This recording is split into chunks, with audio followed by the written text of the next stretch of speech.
Economic indicators देख लीजिए, आप उसके अनएम्प्लॉयमेंट के इंडिकेटर देख लीजिए, हर इंडिकेटर में उत्तर प्रदेश की हालत बहुत ख़राब है। और उत्तर प्रदेश के लोग मूर्ख भी नहीं है कि उनको दिख ना रहा हो कि हालत ख़राब है ना, दिख रहा है।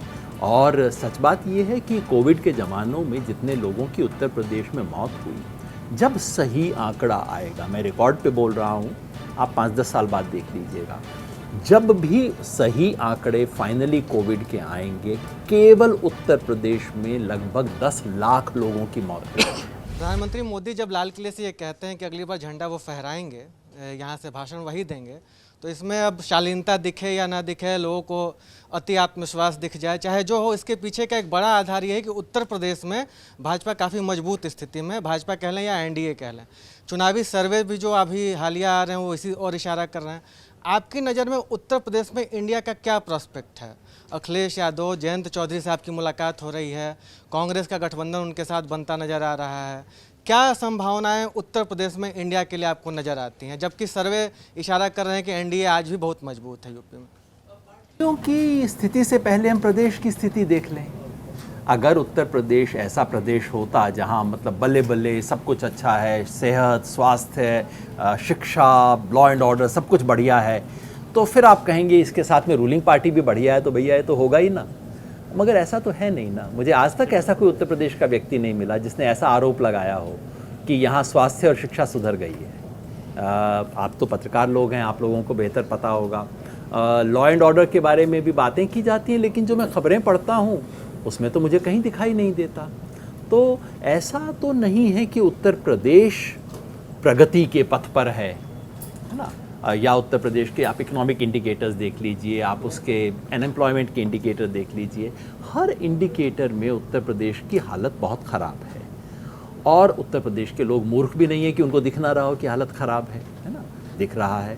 और सच बात ये है कि कोविड के ज़मानों में जितने लोगों की उत्तर प्रदेश में मौत हुई, जब सही आंकड़ा आएगा, मैं रिकॉर्ड पे बोल रहा हूँ, आप 5-10 साल बाद देख लीजिएगा, जब भी सही आंकड़े फाइनली कोविड के आएंगे, केवल उत्तर प्रदेश में लगभग 10 लाख लोगों की मौत हुई। जिस प्रदेश में, अब आप सोचिए, एक बार भूल जाइए चुनाव सबको भूल जाइए, आप समझिए आप इतिहास की कोई किताब पढ़ रहे हैं और आप पढ़ते हैं कि अच्छा एक राजा था, उसके रहते हुए एक बीमारी हुई, 10 लाख लोग मर गए और वहाँ अस्पताल चरमरा गए थे, शमशान घाट के सामने लाइनें लगी हुई थीं, और आपको पता लगे फिर उसके बाद जनता ने उस राजा की बड़ी जय जयकार की। तो थोड़ा सा आप वो होंगे, कहीं पानी का गिलास ढूंढेंगे, फिर दोबारा उस पैराग्राफ को पढ़ेंगे ना। ये स्थिति है उत्तर प्रदेश की फ़िलहाल। तो प्रदेश की हालत बहुत ख़राब है, दुर्भाग्यवश। और इतना बड़ा प्रदेश इस देश का है, क्योंकि जब तक उत्तर प्रदेश नहीं ऊपर उठेगा तब तक पूरा भारत उठ नहीं सकता है ना। और दरअसल उत्तर प्रदेश की राजनीति उसके रास्ते में बाधक है। और राजनीति जब मैं कहता हूँ, मैं सबको शामिल मानता हूँ उसके अंदर, जो पहले राज सत्ता में थे और जो आज सत्ता में है। आज बीजेपी की गुड्डी ऊपर है, और इसलिए कि 2-3 चीज़, इसलिए नहीं कि प्रदेश की हालत उन्होंने कोई अच्छी कर दी है, इसलिए कि 2 चीज़ें की हैं। एक तो बीजेपी ने बिल्कुल हिंदू मुसलमान का जहर घोला है। मुख्यमंत्री खुल के कहते हैं मतलब 80-20 का चुनाव है इत्यादि, ऐसी सब बातें करते हैं। और दूसरा, बीजेपी ने बहुत केयरफुल अपनी कास्ट इक्वेशन की भी सेटिंग की है। ये बीजेपी वाले ना टीवी में दिखाने के लिए बोलते हैं जातिवाद बहुत बुरा है, ये वो, थोड़ा सा भी उनसे बात कीजिए, वो आपको एकदम दिखा देंगे कहार का इतना वोट, इसका इतना वोट, ये सेटिंग इससे की है, उनका ये नेता हम पकड़ के ले आए हैं, कुर्मियों को ये कर लिया है। तो ये 2 चीज़ की है।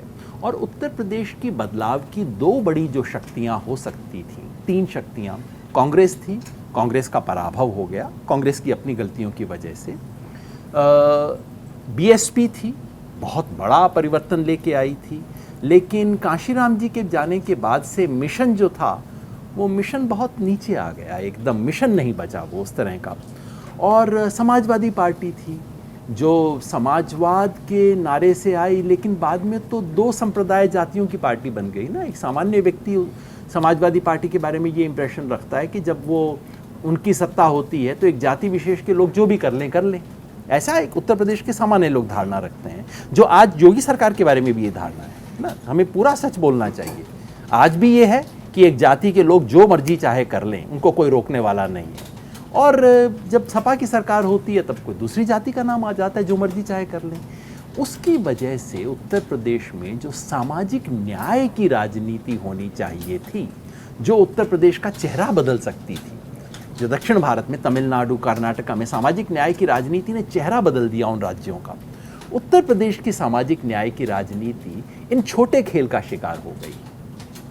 वहाँ जाटव बनाम ये, यादव बनाम ये, और इस छोटे खेल में उलझ के वो सामाजिक न्याय की राजनीति नहीं बन पाई।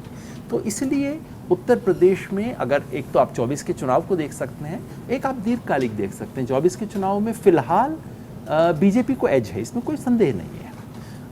और जब तक वहाँ सपा, बसपा, कांग्रेस और ये 3-4 जो हैं, इनका कुछ एक समझ नहीं बन पाती, या जो बसपा का वोट खिसक रहा है वो बीजेपी के पास न जा पाए, उसके लिए अगर ऑपोजिशन कुछ नहीं कर सकता, या साफ साफ कहें तो सपा जो वहाँ की सबसे बड़ी पार्टी है, जब तक वो दलित वोट की उत्तराधिकारी नहीं अपने आप को साबित कर सकती नैतिक रूप से, भाई एक गांव के व्यक्ति को विश्वास हो कि ये जो यादव लोग हैं ये मेरे मित्र हैं।